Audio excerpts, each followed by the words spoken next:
네, 성도 여러분 안녕하십니까? 저녁에 또 우리 신주택 집사님 함께 또 다니엘 같이 보니까 너무 좋습니다. 이번 한 주는 제가 좀 어떻게 보낸지 모를 정도로 정신없이 한 주를 보낸 것 같습니다. 월요일 날에는 LN 요양병원을 잠깐 갔다 왔고요. 화요일 날은 또 안양으로 또 갔다 왔고, 수요일 날에는 우리 무료 급식에다가 또 방문, 또 목요일 날 또 방문, 오늘은 또 집사님들이 오셔서 하루 종일 또 여러 가지 또 교회 일로 또 수고하시는 모습을 보면서 정말 우리 교회 집사님들은 강철 체력을 가지고 있는 철인들만 모여 있는 것 같습니다. 어쨌든 저도 이 교회 하고 있는 그 모든 일들을 잘 따라가면서 정말 교회가 의미 있고 세상에 빛이 되고 정말 아름다운 교회로 변해가는 그러한 과정 속에서 함께 행복하게 이 경험들을 했으면 좋겠다는 생각이 듭니다. 어쨌든 안식일입니다. 우리가 창세기를 계속 공부하고 있는데요. 지난 시간에는 화요일 날은 제가 안식일 설교를 다시 반복을 했고요. 금요일 날은 첫째 날 이야기를 했고, 오늘은 이제 둘째 날 이야기를 좀 나누어 볼까 합니다. 하나님께서 첫째 날은 말씀을 통해서 첫째 날 빛을 만드셨죠. 그죠? 그런 다음에 이제 빛과 어둠이 나누어지고 이 빛을 낮이라 칭하시고 어둠을 밤이라 칭하시고 저녁이 되고 아침이 되면서 하루가 지나갔습니다. 그러고 난 다음에 둘째 날이 쭉 밝아오는데 이제 아직도 세상은 혼돈과 또 여러 가지 공허한 그러한 모습들이 계속 보여지고 있었어요. 근데 6절부터 8절에 보면 하나님이 둘째 날에 이런 일들을 하셨다고 하는데요. 6절부터 8절까지 말씀을 같이 한번 읽어보겠습니다. 창세기 1장 6절부터 8절 시작. 하나님이 이르시되 물 가운데에 궁창이 있어 물과 물로 나뉘라 하시고 하나님이 궁창을 만드사 궁창 아래의 물과 궁창 위의 물로 나뉘게 하시니 그대로 되니라. 하나님이 궁창을 하늘이라 부르시니라. 저녁이 되고 아침이 되니 이는 둘째 날이라. 둘째 날 하나님이 만드신 것은 궁창이라고 합니다. 이제 오늘날 쓰지 않는 단어죠, 이 궁창이라는 단어는. 이 궁창이라는 단어를 이제 영어에서 보면 heaven, 그래서 하늘을 창조했다고 합니다. 근데 이 하늘이라고 부르는 이 궁창은 히브리어로 라키아라는 단어를 씁니다. 라키아. 이 라키아라는 단어는 이제 어떤 의미인가 하면 이제 실제 의미는 금속 조각을 두들겨 펴다라고 하는 동사 라카라는 단어에서 이제 파생된 명사예요. 그러니까 이 명사인 이 라카라는 그 단어의 명사인 라키아는 이제 두들겨 넓게 편 판, 확장된 것, 또 넓게 펴진 것, 넓디 넓은 공간, 광활한 공간 이렇게 이제 번역될 수 있는 거라고 합니다. 그러니까 이 궁창이라는 단어는 어떻게 보면 광활한 공간. 그러니까 정확하게 말하면 이제 창공 같은 것을 말할 수 있겠죠. 그러니까 창세기 1장 7절 말씀은 직역하면 하나님은 하늘에 아주 넓디 넓은 공간, 창공을 만드셨다는 그런 의미라고 합니다. 그러니까 궁창이라는 단어는 그러니까 이제 넓은 공간을 말하는 거예요. 어떤 공간을 만드셨다고 하는 겁니다. 근데 그 하늘이라는 공간을 어떻게 만드셨는가 하면 물로 꽉 차 있는 세계를 위쪽의 물과 아래쪽의 물을 나누면서 그 중간에 공간이 생기게 만들었다고 하면서 그 공간을 하늘이라고 이렇게 칭했다고 하는 겁니다. 그 공중에 떠 있는 빈 공간을 하늘이라고 부르셨다고 하는 거예요. 그러니까 이 의미들을 먼저 정확하게 1차적 의미들을 우리가 이해를 해야 됩니다. 성경 본문과 가지고 보면 둘째 날에 하나님 만드신 것이 뭐예요? 아무것도 없는 공간을 만드시는데 하루라는 귀중한 시간을 다 사용하실 것 같아요. 그러니까 둘째 날에 하신 일이 별로 없는 것처럼 보여요. 그죠?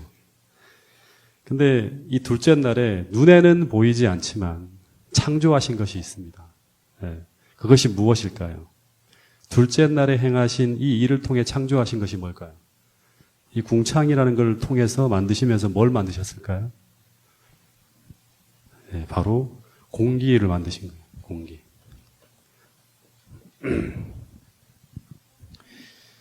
둘째 날 궁창을 만드셨다고 하는 것은 하나님께서 공중에 떠 있는 빈 공간을 만드신 것이라고 표현했지만 정확하게 말하면 그 공간을 공기로 가득 채우신 대기권을 만든 거예요. 예. 그리고 이 공간에다가 하나님이 공기를 그냥 확 집어넣은 게 아니라 사람과 생명체들이 아주 안전하고 평안하고 건강하게 생애할 수 있도록 아주 섬세하게 그 비율을 정해서 공기를 채우시고 그리고 그 공기가 끊임없이 이 비율을 정하여 순환하도록 만드셨다고 하는 게 이제 성경 전체 여러 가지 이야기들을 통해서 우리가 볼 수 있는 말씀입니다. 우리가 어디를 가나 편안하게 숨을 쉬죠. 근데 실제 우리 눈에는 보이지 않지만 이 공기 중에는 여러 가지 공기 기체들이 같이 포함되어져 있어요. 이 공기 중에 제일 많은 프로테지를 차지하는 그 공기 기체가 뭔지 아시죠? 이 질소라는 겁니다. 질소가 약 78%를 차지한대요. 그리고 난 다음에 산소가 한 21%, 그리고 나머지 한 1% 정도가 이산화탄소, 수많은 기체들이 한 1% 정도 차지한다고 합니다. 근데 이 비율이 깨어지면 우리는 불편함을 느끼게 되고 그리고 생존의 위협을 받을 수 있게 된다고 합니다. 근데 우리가 어디를 가나 편안하게 숨을 쉴 수 있는데 그 이유는 이 비율을 끊임없이 유지하면서 공기가 계속 순환하는 거예요. 네. 틈만 있으면 그게 들어와서 그 비율을 유지하는 거예요. 욥기서 28장 25절부터 26절에 보면 이런 말씀이 나옵니다.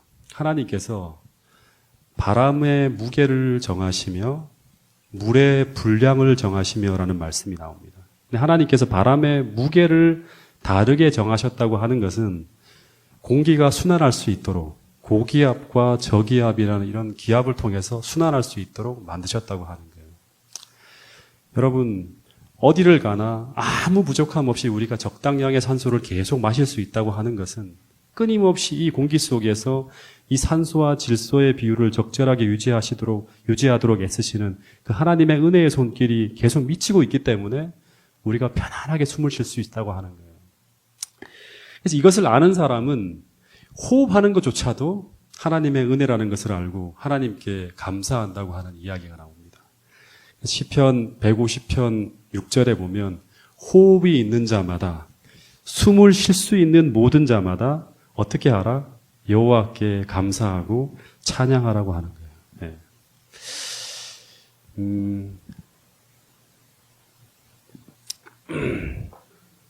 오늘 이 안식일 우리가 숨을 돌리잖아요. 그죠? 안식일을 쉬면서. 이렇게 편안하게 숨을 쉬면서 예배를 드리고 있는 이 모든 것들. 우리가 답답함 없이 하나님께서 계속 공급해 주시는 은혜의 공기를 통해서 우리가 편안하게 쉴 수 있다는 이 사실 하나만으로 하나님께 감사할 수 있는 이 안식일 될 수 있기를 간절히 바라겠습니다. 이 본문의 글들이 굉장히 짧아서 우리가 볼 때는 하나님께서 아주 간단한 일들을 하신 것처럼 보이지만 이 둘째 날 하나님께서는 생명체가 안전하게 살 수 있도록 보이지 않는 많은 부분들을 이 둘째 날 준비했다고 이제 창조과학자들이 이야기를 합니다.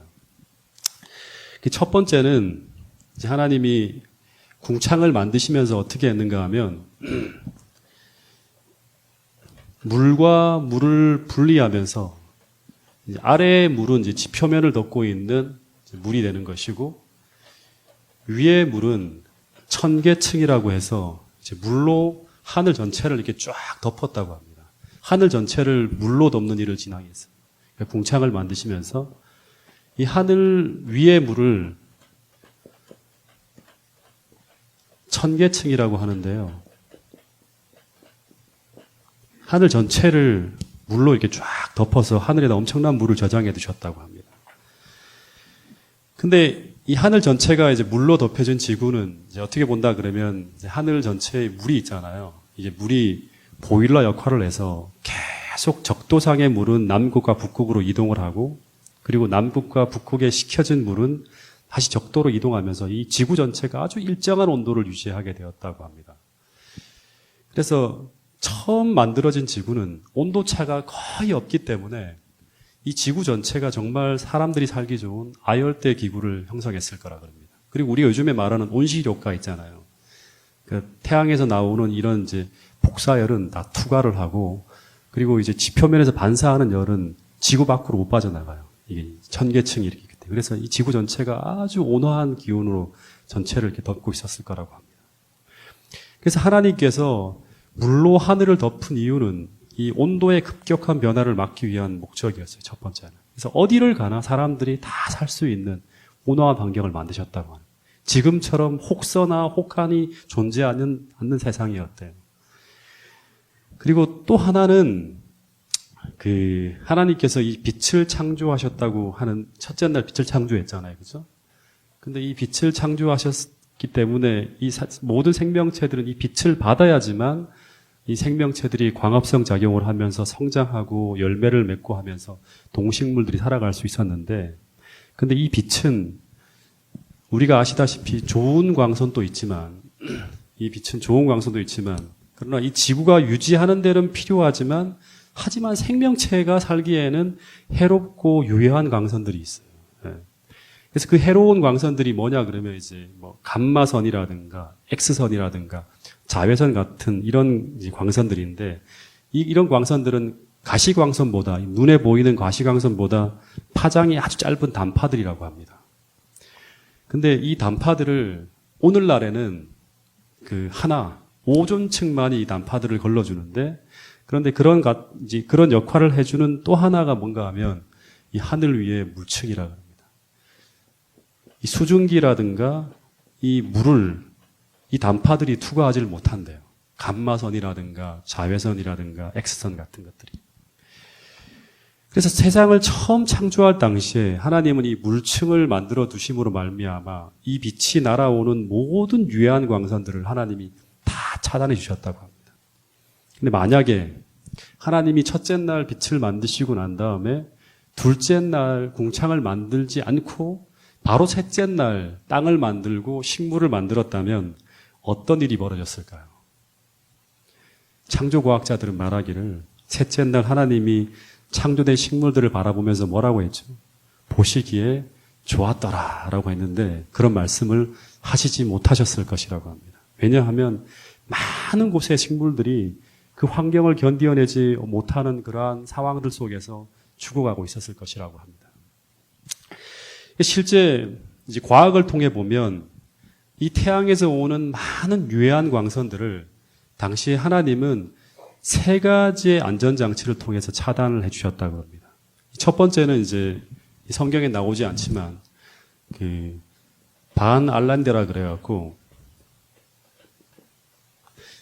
이 지구 자기장이라는 것이 이렇게 만들어져 있어요. 우리는 눈에 보이지 않지만 이 지구 자기장이 태양에서 오는 유해한 광선들을 다 차단을 합니다. 많은 부분에서. 그리고 두 번째는 그걸 통과한 또 하나의 광선들은 그 다음엔 오존층이 차단을 합니다. 근데 이 오존층만 가지고도 안 돼요. 이거를 투과한 마지막 세 번째가 바로 뭔가 하면 이 궁창의 물층을 통해서 하나님이 마지막 것들을 다 차단을 하셨다고 합니다. 그래서 처음 천지를 창조하실 때 지구는 우주에서 날아오는 어떠한 유해한 광선도 지구를 통과할 수 없도록 하나님께서 완벽하게 만드셨다고 하는 것입니다. 그리고 그 안전하고 평안한 공간에 하나님은 깨끗하고 안전한 공기를 가득 채워주셔서 인간들이 행복하게 살아갈 수 있는 조건들을 만들어주셨다고 하는 것이 성경의 이야기입니다. 이사야 45장 18절 말씀을 한번 읽어보겠습니다. 이사야 45장 18절.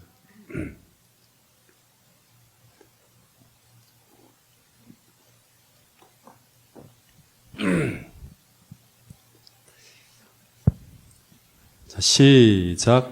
대저 여호와께서 이같이 말씀하시되 하늘을 창조하시니 이는 그리스도시니 그가 땅을 지으시고 그것을 만드셨으며 그것을 견고하게 하시되 혼돈하게 창조하지 아니하시고 사람이 거주하기에 그것을 지으셨으니 나는 여호와라 나 외에 다른 이가 없느니라. 예. 그 하늘을 창조하신 하나님이 땅을 지으시고 그것을 어떻게 창조했는가 하면 견고하게 창조하셨다고 합니다. 땅을 혼돈하게 창조하지 아니하시고 사람이 거주할 수 있는 것으로 안전하고 평안하고 행복하게 거주할 수 있는 것으로 지으신 분이 바로 여호와라고 합니다. 이것을 할 수 있는 분이 누군가 하면 여호와 천지를 창조한 창조주 하나님밖에 없다고 하는 거예요. 하나님이 하늘과 땅을 창조하실 때 그냥 혼돈스럽게 막 창조하지 않으시고 하나님이 생각을 하는 거예요. 사람이 안전하고 평안하고 행복하게 거주할 수 있도록 아주 견고할 정도로 최적화된 여러 가지 안전장치를 통해서 완벽하게 만들었다고 하는 것입니다. 근데 지금 지구는 천지를 창조할 당시와 많이 다르죠. 그죠? 그 중에 하나가 뭔가 하면 지금은 창세기 1장 7절에 나오는 이 천계층이 존재하지 않습니다. 노아 홍수로 말미암아 붕괴되어져 버렸어요. 그리고 오존층도 지금 환경오염으로 굉장히 많이 사라지고 있죠. 그리고 지금 공기도 인간이 만들어내는 온갖 유해한 가스와 온갖 미세먼지로 정말 지구는 생명체들이 살아가기에는 너무나 고통스러운 환경으로 변해버렸어요. 사람이 만들어내는 것들은 다 지금 뭔가 모르게 문제가 있는 거예요. 그래서 로마서 8장 22절에 보면 이 피조물들이 다 이제까지 함께 탄식하며 고통을 겪고 있어요. 누가 나타나기를 기다리면서 예수님이 하나님의 아들이 나타나실 그때를 기다리면서 온 우주 모든 피조물들이 다 이 지구의 모든 생명체들이 그걸 기다리고 있다고 합니다. 여기서 하나 우리가 생각해야 될 것이 뭔가 하면 처음 세상이 창조될 당시에는 하나님께서 이제 처음 창조될 당시를 본다 그러면 하나님께서 허락하신 모든 것들은 다 우리에게 어떤 것이다? 유익한 것들이고 단 하나라도 사라지면 그만큼 우리에게 위험하고 그만큼 손실이 있고 그 잃어버린 만큼 우리에게 고통이 찾아온다고 하는 것이 창세기를 통해서 우리가 배워야 될 굉장히 중요한 교훈입니다. 왜냐하면 하나님이 우리에게 주신 것은 단 하나라도 우리에게는 없어서는 안 될 우리에게 꼭 필요한 것들이라고 하는 거예요. 이 창세기를 통해 정확하게 우리가 볼 수 있죠. 이런 말씀이 있습니다. 야고보서 1장 17절 말씀을 같이 한번 읽어보겠습니다. 야고보서 1장 17절.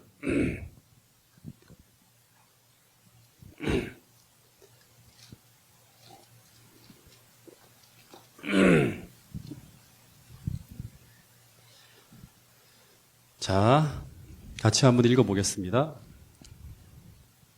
시작. 온갖 좋은 은사와 온전한 선물이 다 위로부터 빛들의 아버지께로부터 내려오나니 그는 변함도 없으시고 회전하는 그림자도 없으시니라. 예, 온갖 좋은 은사와 온전한 선물이에요. 그러니까 우리에게 조금이라도 불편하거나 우리를 고통스럽게 하는 게 아니라 온전한 선물이 다 위로부터 빛들의 아버지께로부터 내려온다고 하는 거예요. 하나님으로부터 우리에게 주어지는 모든 것들은 온전히 좋은 것이에요. 온전히. 어떤 것들은 가려할 게 아니라 다 좋은 거예요. 100% 우리가 다 수용해야 돼요. 그런데 그 하나님은 과거의 창조 때부터 지금까지 조금도 변함이 없이 동일하게 지금도 우리에게 최고로 좋은 것들만을 주시는 사랑의 하나님이라고 이야기하고 있는 것입니다. 여러분, 그래서 우리가 하나님께서 우리에게 주신 이 안식일 얼마나 좋은 것입니까? 그렇죠? 그리고 주님께서 주시는 명령들, 계명들, 그리고 재림의 약속, 그리고 건강 법칙, 그리고 사랑의 실천, 전부 우리에게 명령하시며 주신 모든 것들은 우리가 지키며 누려야 할 축복들이라는 사실을 잊지 않게 되기를 간절히 바라겠습니다. 신명기 10장 13절 말씀 하나 더 보겠습니다. 신명기 10장 13절.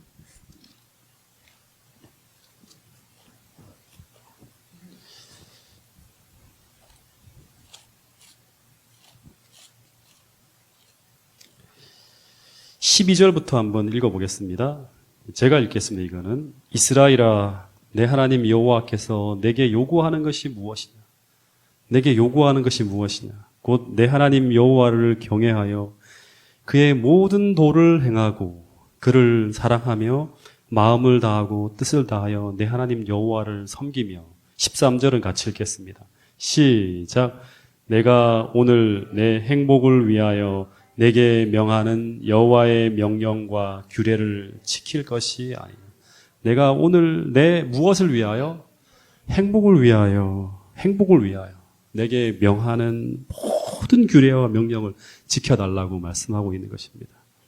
여러분, 오늘 하나님께서 우리에게 요구하시는 모든 것들 다 우리의 행복을 위해서 말씀하시는 것임을 잊지 않으시고 그 모든 것들을 복음으로 누리게 되기를 간절히 바라겠습니다. 실제로 이 둘째 날 만들어진 이 청계층은 노아 홍수 당시에 이제 붕괴되어지는데 그 홍수 후에 이 청계층이 붕괴되면서 하늘 위에 물이 사라지면서 어떤 일이 벌어지죠? 그 다음에 나오는 족보들을 보면 창세기 11장 10절부터 26절의 이 홍수 후의 인간의 족보를 보면 급격하게 수명이 쫙 줄어듭니다. 거의 5분의 1 수준으로, 거의 1000년을 살던 인간이 한 200년도 채 못 사는 수준으로 확 줄어들어요. 그래서 이 홍수 후에 이제 어떤 학자들은 뭐 육식과 관계가 있다고 보지만 대부분의 학자들은 천계층이 붕괴되어져서 기후변화가 인간에게 오면서 또 태양에 쏟아져 오는 이 유해암 광선으로 말미암아 이 청계층을 막아주지 못하기 때문에 인간들의 수명이 짧아졌다고 이렇게 보는 학자들이 많습니다. 근데 왜 그렇게 좋은 사랑의 하나님이 이 천계층이 붕괴되도록 허락하셨을까요?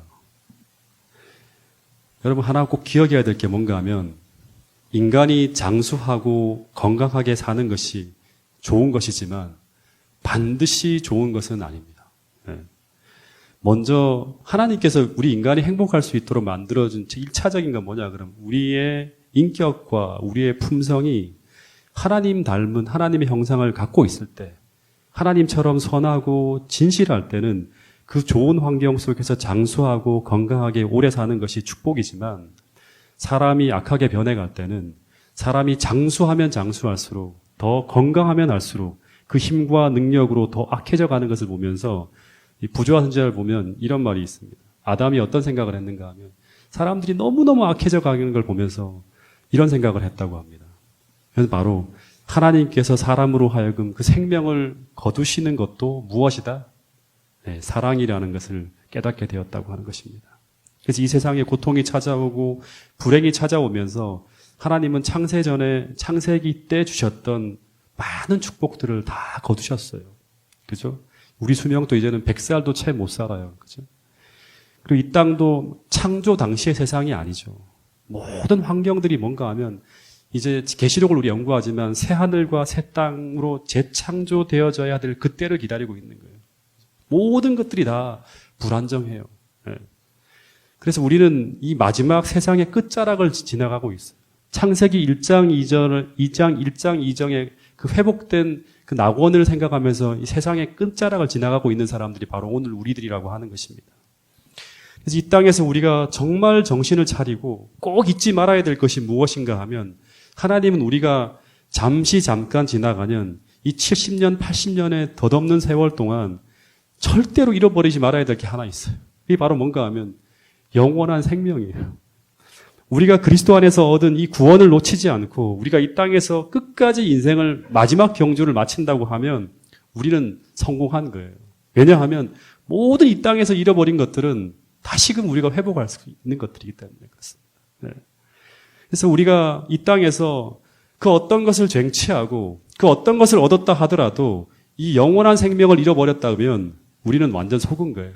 우리는 실패한 것이라고 하는 것입니다. 여러분, 천계층이 하늘에 존재할 때 노아 홍수 전까지 노아는 그것을 바라보고 살았어요. 그래서 아마 노아는 지금 우리가 보는 세상보다 훨씬 더 편리하고 훨씬 더 좋은 세상에서 노아는 살았을 거예요. 그걸 바라보면서. 실제로 부조화 선지자에 보면 모든 세상의 모습들이 아직까지 노아 홍수 전의 세상은 너무너무 아름다웠다 그럽니다. 근데 히브리 11장 7절에 보면 노아는 어떻게 살았는가 하면 그것을 바라보며 살지 않고 노아는 아직 보이지 않는 일에 경고하심을 받아 방주를 예비하며 살아갔다고 합니다. 그리고 120년 동안 그는 그 풍요로운 세상을 바라보는 것이 아니라 언젠가 무너져 내릴 그 세상을 바라보면서 세상을 구원하기 위해서 방주를 준비하며 평생을 살았다고 합니다. 근데 노아는 홍수가 나기 전까지 이 비를 한 번도 보지 못했죠. 그러니까 창세기 2장 6절에 보면 세상에서는 비도 내리지 않고 안개만 올라갔다 내려갔다 하고 하늘의 천계층의 물은 절대 세상에 쏟아지지 않았어요. 근데 이 노아는 세상을 창조하신 그 동일한 하나님께서 이제 그 하늘이 무너져 내리고 세상은 물로 심판되어질 것이라고 말씀하신 그 말씀을 믿음으로 말미암아 살아갔다고 하는 거예요. 것입니다. 여러분, 이 노아의 믿음이 오늘을 사는 우리의 믿음이 되어야 합니다. 우리는 단 한 번도 하늘이 종이축처럼 말려나가고 불이 하늘에서 내려온 적을 한 번도 본 적이 없어요. 그죠? 세상 사람들 그걸 믿지 않아요. 그러나 세상을 창조하신 그 하나님께서 노아 홍수 당시에 세상을 물로 심판하신 그 하나님께서 동일한 말씀으로 예수께서 재림하시는 날 하늘이 종이축처럼 말려나가고 그리고 하나님이 세우지 아니하는 모든 것들이 무너질 그날이 반드시 올 것이라고 오늘 우리에게 말씀하고 있다고 하는 것입니다. 오늘 그 말씀을 믿고 그날을 예비하며 사는 사람들이 바로 재림 성도라고 하는 사실을 잊지 않게 되기를 간절히 바라겠습니다. 제가 지난 목요일 날